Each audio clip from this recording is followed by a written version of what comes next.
IMF نے قرض کی دوسری قسط کے ساتھ مطالبات کی نئی لسٹ بھی بھیج دی۔ سرکاری ملازمین کی تنخواہوں اور پینشن میں مزید اضافہ نہ کیا جائے۔ FBR شناخت شدہ ٹیکس نادہندگان کو ٹیکس نیٹ میں لانے کے لیے اقدامات کرے۔ عالمی مالیاتی ادارے کی شرائط۔ IMF نے قرض کی دوسری قسط کے ساتھ مطالبات کی نئی لسٹ بھی بھیج دی۔ اسلام آباد، 21 جنوری 2024۔ عالمی مالیاتی ادارے IMF نے پاکستان کو قرض کی دوسری قسط جاری کرتے ہوئے نئی شرائط بھی پیش کر دیں۔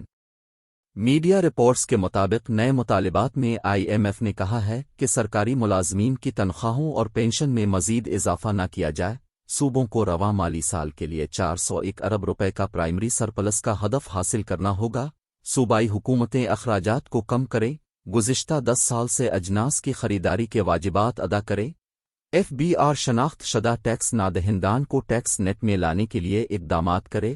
FBR ٹیکس نادہندگان کو ٹیکس نیٹ میں لانے کے لیے مانیٹرنگ سسٹم تیار کرے۔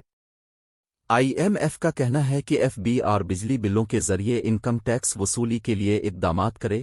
ٹیکس نیٹ سے باہر دکانداروں کی رجسٹریشن شروع کی جائے گی۔ معیشت کو دستاویزی شکل دینے کے لیے 145 ادارے اپنی معلومات FBR کو دیں گے۔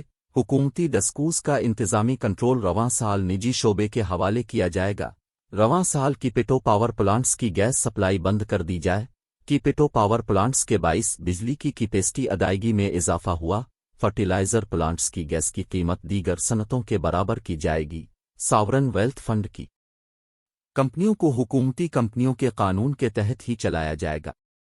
ذرائع کی جانب سے بتایا گیا ہے کہ نگران حکومت نے IMF کو ایمرجنسی ٹیکس وصولی پلان بھی پیش کر دیا ہے، جس کے تحت رواں مالی سال ٹیکس وصولی میں کمی کی صورت میں نئے اقدامات تیار کیے گئے ہیں۔ چینی پر 5 روپے فی کلو فیڈرل ایکسائز ڈیوٹی عائد کرنے کی تجویز دی گئی ہے۔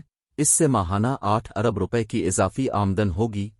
ٹیکسٹائل اور لیدر پر GST 15% سے بڑھا کر 18% کیا جائے گا۔ اس سے 1 ارب روپے ماہانہ اضافی آمدن ہوگی۔ ذرائع سے معلوم ہوا ہے کہ مشینری کی درآمد پر 1% اضافی ٹیکس عائد کرنے سے 2 ارب روپے ماہانہ کی اضافی آمدن ہوگی۔ انڈسٹری کے خام مال کی درآمد پر 5% ٹیکس بڑھانے سے 2 ارب روپے ماہانہ کی اضافی آمدن ہوگی۔ خدمات پر ود ہولڈنگ ٹیکس بڑھانے سے 1 ارب 50 کروڑ روپے ماہانہ کی اضافی آمدن ہوگی۔ ٹھیکوں پر ود ہولڈنگ ٹیکس 1% بڑھانے سے 1 ارب 50 کروڑ روپے ماہانہ کی اضافی آمدن ہوگی۔ کمرشل خام مال درآمدات پر 1% اضافی ٹیکس سے 1 ارب روپے ماہانہ کی اضافی آمدن ہوگی۔ ود ہولڈنگ ٹیکس بڑھانے سے 1 ارب روپے ماہانہ کی اضافی آمدن ہوگی۔